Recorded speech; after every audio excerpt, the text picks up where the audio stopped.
ఖమ్మం జిల్లా ముదిగొండ మండలం వల్లభి గిరిజన ఆశ్రమ పాఠశాలలో 9వ తరగతి చదువుతున్న శ్వేత వయసు 17 సంవత్సరాలు అనుమానాస్పద మృతి చెందింది. ఈ నెల 9న ఐరన్ మాత్రలు మింగిన విద్యార్థిని చికిత్స పొందుతూ ఈ రోజు ఖమ్మం ప్రభుత్వ ఆసుపత్రిలో మృతి చెందింది.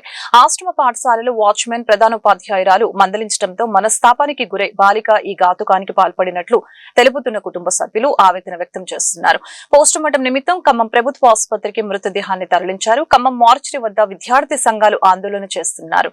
ఈ ఘటనపై ముదిగొండ మండల పోలీసులు కేసు నమోదు చేసి దర్యాప్తు చేస్తున్నారు.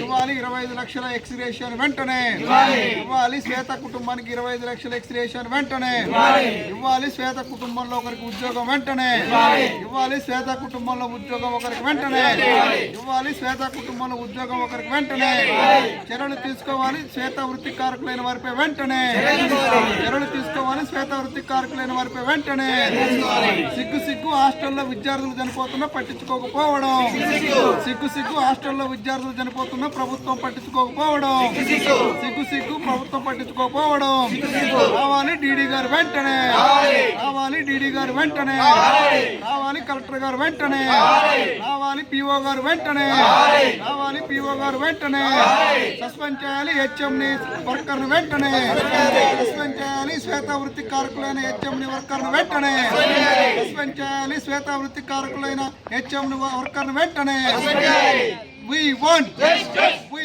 want justice. We want. రావాలి. పిఓ గారు వెంటనే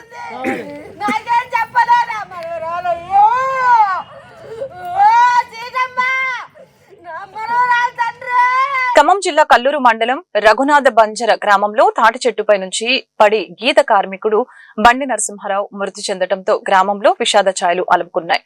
గీత వృత్తితో కుటుంబాన్ని పోషిస్తున్న బండి నరసింహారావు వయసు 48 సంవత్సరాలు.